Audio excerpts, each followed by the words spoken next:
1 minute, it was an award show. It's all right. The brothers and the sisters in the house tonight. Goddamn, we ain't scared of these. The next, gunshots. And in the middle of it all, Sticky Fingaz, a rapper, an actor, and of course, and hip-hop's wild card. Hey yo, when we got real niggas in here, just throw your guns in the air.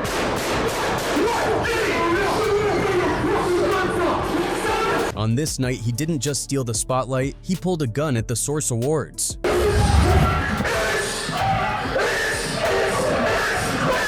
But why? What led to one of the most chaotic moments in hip-hop history? Let's get into it. It was the mid-90s, hip-hop's golden era. The Source Awards was the biggest night in rap, and ONYX, the hardcore New York rap group, was making waves.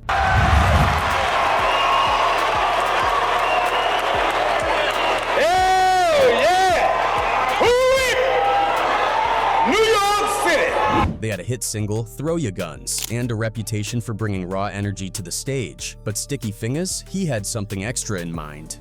Well, look, I'm a responsible person, okay? It was part of the show. Now, Sticky had just come off a major tour with Dr. Dre, the Chronic Tour. We had just got off tour with Dr. Dre and was on the Chronic 2000 tour. But he had a big plan for that tour. A theatrical moment, firing a Desert Eagle on stage for dramatic effect. But things didn't go as planned. The Chronic tour, and my thing was I was supposed to bust the Desert Eagle on stage, but I never got a chance to do it. First attempt, the gun was too big, too heavy, and wouldn't fire in sync with the act. Second attempt, scrapped when chaos hit the tour, forcing cancellations. The first time I was gonna do it, but the Eagle had the mic and the and I couldn't cock it, it's so big. Yeah, I got it. I was like, so I put it away, I didn't do it. Yeah. Then, the tour got canceled. But when the Source Awards rolled around, Sticky saw his opportunity. The crowd was hyped, the energy was raw, and he was about to make history. So that was a wrap. So when we got to do the Source Awards, I said, I'm busting my gun and throw your gun, that. And, you know. Adding to that, it was a big year for ONYX. They were nominated for multiple Source Awards, Best Rap Album, Best Live Performance, Best Single, you name it. That year, we got nominated for 5 Source Awards. Right. 4 or 5. Right. Best Rap Album, Best Live Performance, Right. Best Single, whatever. But as the night went on, disappointment kept piling up. One award lost, then another, and another. By the 3rd or 4th one, the crew was getting heated. Sticky Fingaz, he was straight up furious. Best Rap Album, somebody else. We like, so we lost 1 award nomination. The second one, we lost that one too. Third one, we lost. ONYX was scheduled to perform one of the last sets of the night and emotions were running high. By the time their performance rolled around, Sticky wasn't even sure he wanted to go on stage. Why are we even here? Was the vibe? But the show had to go on. Now we up in that like, yo, what's going on? No, man. Like, yo, why we even here? Like, you know what I'm saying? Like, Sticky was upset. I was mad, but he was like, the Source. With some convincing from their team, ONYX hit the stage for their set, Throw Ya Guns. Only thing is, Sticky took that title literally. Sticky was like, I'm not performing. Jay was like, yo, Jam Master Jay was like, yo, perform, man. Just because you ain't win no awards, you still gotta perform. Right. You know what I'm saying? You can't do that. Mid-performance, out of nowhere, Sticky Fingaz pulls out a gun. Yes, a real gun, and fires it into the air, a move no one, not even his group members, saw coming. The crowd, shocked. The venue, in chaos. Even his own crew had no idea this was about to happen. Fredro Starr was mid-verse when the gun went off, nearly ducking in reflex. This wasn't some stage prop or sound effect. Sticky was making a statement. I didn't know nothing. Damn, really? I'm on stage rapping. That shot that. The moment the gunshot rang out, chaos erupted. Not just in the audience, but backstage as well. Security teams scrambled. Event organizers rushed to contain the situation. And the entire venue buzzed with a mix of confusion, fear, and adrenaline. The Source Awards had seen wild moments before, but this was on a whole different level.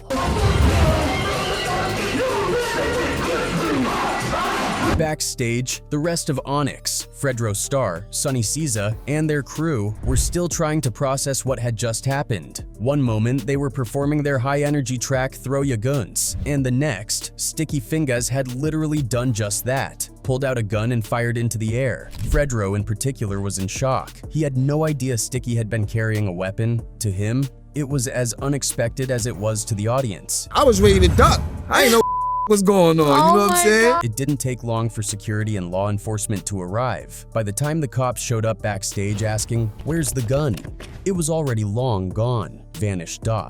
By then, Sticky had already taken care of it. The gun was gone, disposed of before anyone could lay eyes on it. But let's be real, everyone in the building knew what had just gone down. I did it safely, but I can't front. The security did try to rush me after, like, "You where's the gun? Where's the gun?" I'm like, But Sticky, cool as ever, played it off, even claimed it wasn't real, like some early 90s version of a Tupac hologram. To this day, no one knows exactly how or where he got rid of it. But when the police conducted their search, they found nothing. No weapon, no evidence, just the lingering scent of gunpowder and a lot of unanswered questions. They never found it. "Nigga, are you serious? What gun?" It was a hologram, like Tupac.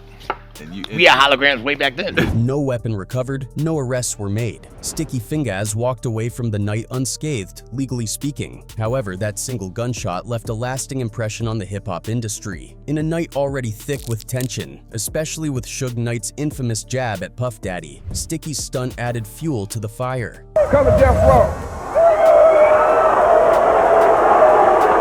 And just like that, ONYX cemented their reputation as one of the wildest crews in hip-hop. Nobody got hurt, but the message was clear. They weren't the ones to mess with that night, or any night really. You know, we was wild dudes, and that was our aura. And you know, it was just another day. Right. Another day in hip hop. While some saw it as another act of hip-hop rebellion, others saw it as reckless, even dangerous. The industry was already under scrutiny, with politicians and media outlets painting rap music as violent and criminal. Sticky's move only gave critics more ammunition. Nobody got shot. Right. Nobody got hurt. Right. Scared a couple of people. Years later, Sticky Fingaz would explain that his act at the Source Awards wasn't about violence, it was about theatrics. From his perspective, it was meant to add to the performance, to enhance the rawness that ONYX was known for. But by then, it didn't matter, the damage was already done. The gunshot became part of hip-hop history, a moment forever linked to the chaos of the 90s rap scene. As long as I went down in history, and that's it. Right, right. Went down in the tombs. Yeah, you was going viral, you know what I mean? Even back then with that. Or viral. Before viral. Because I remember it being all in the magazines, and I was like, nah. Still, for ONYX, this wasn't a career-ending. If anything, it reinforced their reputation as one of the rawest, most unpredictable groups in hip-hop. Sticky Fingaz had made his mark, not just with his music, but with an act that would be talked about for years to come. Knew not to with us that night. Right. You know, so like, you know what? I'm not gonna Right. no, maybe tomorrow, but not tomorrow. The 1990s was a golden era for hip-hop, a time when the genre was exploding into the mainstream, defining culture and birthing some of the most legendary artists we still talk about today. But with that rise came raw energy, fierce rivalries, and unpredictable moments that would cement the decade's reputation as one of the wildest in music history. No event captured that spirit better than the Source Awards, hip-hop's most unfiltered and chaotic stage. That was the same awards where the East Coast, West Coast beef started. Yeah, yeah. You know what I mean? If you don't want to executive produce the dance and video, right? The gunshot fired by Sticky Fingaz wasn't just a shocking moment for those in attendance. It became a headline that reinforced the internal wars that would eventually blow up the hip-hop industry. Oh, so it's like when I shot the gun, Yeah. it's like a starter pistol for the race. Uh-huh. The hip-hop race. Like, get your on, get bow! East Coast, West Coast beef started. Making matters worse, that same night was already infamous for another reason. Suge Knight's now legendary comments aimed at Puff Daddy. When he took the stage and told artists they could come to death row, he sent a shot across the industry, intensifying the East Coast versus West Coast rivalry. In a way, Sticky Fingaz's stunt became part of a larger moment that marked the beginning of one of hip-hop's darkest feuds. And want to stay a star. Don't want to have to worry about the executive producer trying to be all in the video, all on the record, dancing. Come to death row. But this wasn't just about Sticky Fingaz or ONYX. The entire rap industry was already under fire. Politicians, law enforcement, and mainstream media had been pushing the idea that hip-hop was promoting violence. The shooting at the Source Awards only added fuel to the fire, giving critics more reasons to demonize rap culture. But here's the thing. ONYX wasn't trying to get caught up in all that drama. While the industry was picking sides, they were doing their own thing. So, And we always to ourselves, especially back in those days. We didn't want to do no features. okay. We didn't want to make no Okay. friends. Okay. What up, all right, keep it moving. Whoa. And I got 100 behind me. They had moved to LA, rolling with New York plates and trunks full of, let's just say they were prepared for anything. Our position was we moved to LA. We was in LA, living in LA with New York license plate because we shipped the cars out. Yeah. Right? And had mad things inside the trunk when we shipped them too. Yeah. Right? Even when tensions were high, they performed Walk in New York at the House of Blues, with Tupac himself watching from the front row, giving them props. At the end of the day, respect was everything, and ONYX had it on both coasts. We performed at the House of Blues, and Tupac came through. Redman was there, Keith Berry, and the whole talk, Jam Master Jay there, he had the illness us down. The whole talk was, yo, is ONYX gonna perform Walk in New York? Hip-hop in the early 90s was a battlefield of raw talent, fierce competition, and cultural shifts. Among the wave of hardcore rap groups that emerged from the streets of New York, one group stood out for their unparalleled aggression and energy, ONYX. Formed in 1988 in Queens, New York, ONYX was originally composed of Fredro Starr, Sticky Fingaz, Big DS, and Sonny Siza. The group represented a grittier, more rebellious side of hip-hop, drawing inspiration from their surroundings and the raw, unfiltered realities of street life. Their signature raspy, high-energy delivery became a defining element of their sound, setting them apart from other East Coast rap acts at the time. Like many aspiring hip-hop artists, ONYX started hustling their way into the industry. They caught the attention of Jam Master Jay of Run DMC, who saw their potential and signed them to his label, JMJ Records. This move would be the catalyst for their rise to fame, leading to their breakthrough moment. In 1993,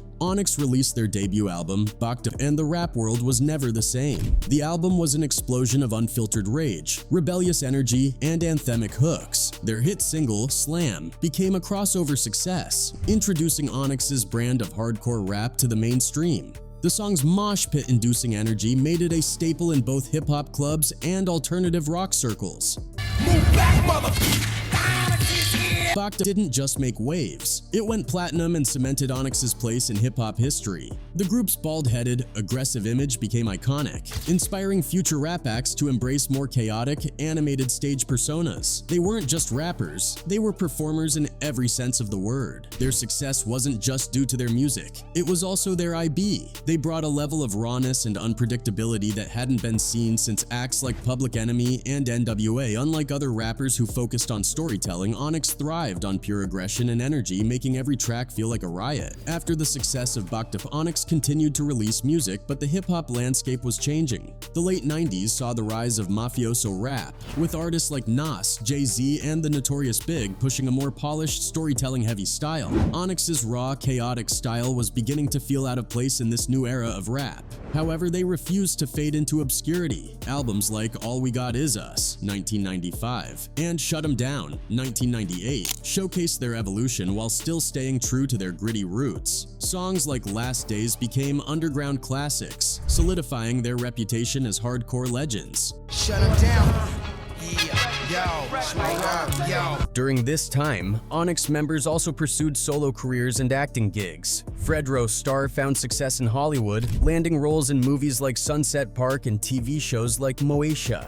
Sticky Fingaz also transitioned into acting, appearing in Blade the Series, and writing, directing, and starring in the hip-hop musical A Day in the Life. Despite their commercial decline compared to their peak years, ONYX maintained a loyal fan base. Their music continued to influence the underground hardcore rap scene, with many artists citing them as pioneers of the aggressive rap movement. While ONYX never reached the same commercial heights as some of their 90s peers, their impact on hip-hop is undeniable. Their aggressive delivery, chaotic energy, and hardcore persona paved the way for later acts like DMX, Busta Rhymes, and even modern drill rappers. Their influence is especially evident in the grimy, hardcore aesthetics of today's underground rap scenes. Groups like Flatbush Zombies, Denzel Curry, and even some elements of the Chicago and UK drill movement owe a lot to the foundation ONYX laid. The way they embraced intensity, physicality, and aggression in their performances changed how artists approached live shows and rap delivery. In recent years, ONYX has continued to release music independently, staying true to their roots despite the evolving rap industry. Albums like ONYX for Life 2021 prove that they're still bringing the same raw energy that made them legends in the first place. We call it Obama Hussein, ONYX for life.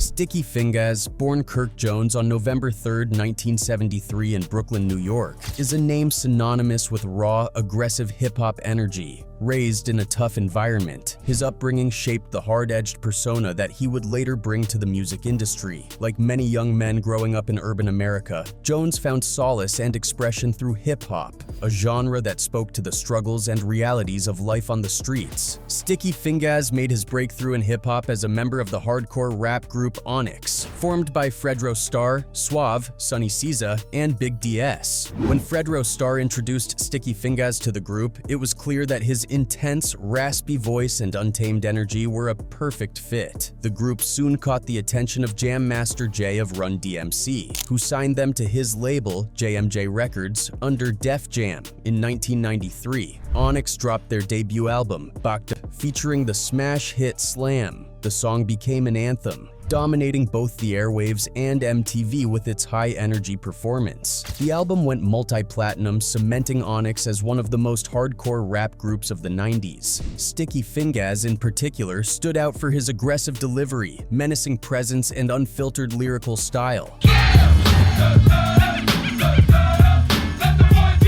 Sticky Fingaz developed a reputation as one of the most charismatic and unpredictable figures in hip-hop. His deep, scratchy voice, intense delivery, and wild stage presence made him one of the most recognizable voices in rap. Unlike many rappers who simply performed aggressive lyrics, Sticky embodied them. He was raw, emotional, and unapologetic. His style was the very definition of in-your-face rap, often teetering between controlled chaos and outright rebellion. While ONYX continued to release music, Sticky Fingaz pursued a solo career that allowed him to expand his creative horizons. His debut solo album, Black Trash: The Autobiography of Kirk Jones, was an ambitious concept album that told a cinematic story of a man's journey through life, crime, and redemption. The album featured storytelling elements rarely seen in mainstream hip-hop, and it showcased Sticky's ability to blend raw aggression with deep introspection. The album was critically acclaimed for its originality and ambitious narrative structure. Songs like What If I Was White and Oh My God displayed his ability to challenge societal norms and push boundaries in hip-hop storytelling. It also led Haim to work with different artists such as Eminem and Snoop Dogg. That song, What was it? Remember Me? Remember Me, but Yeah. that song wasn't even for Eminem's album. Really? It was for Dr. Dre's album. But Eminem liked the song so much, he kept it for his own album, which I'm glad, because that's Right. so 16 million, you know? Yeah. Sticky Fingaz's talents weren't limited to music. With his commanding screen presence, it wasn't long before he found success in acting. He made his television debut in the mid-90s and soon landed roles in films like Clockers, 1995, and Dead Presidents, 1995. However, his most notable role came when he starred as Blade in the short-lived but well-received Blade the Series, 2006. Based on the Marvel Comics character, this role showed his ability to transition from music to action-packed storytelling on the small screen. Over the years, he appeared in numerous films and TV shows, including Next Friday, 2000, CSI, Miami, The Shield, Law & Order, SVU, Breaking Point, 2009. His acting career further solidified him as a multifaceted entertainer, proving that he was more than just a hardcore rapper. Despite his success, Sticky Fingaz's career was not without controversy. His aggressive persona often blurred the lines between entertainment and real life, leading to numerous industry feuds and legal troubles. One of the more infamous moments in his career was his beef with 50 Cent. 50 Cent had previously worked with ONYX before blowing up as a solo artist, but a falling out led to diss tracks and public insults. While their feud never escalated to physical violence, it further fueled Sticky's no-nonsense reputation in the industry. That man getting money, we getting money. It ain't really nothing to talk about. If it ain't gonna make me no paper right now, it's nothing to talk about. That is not making me no bread.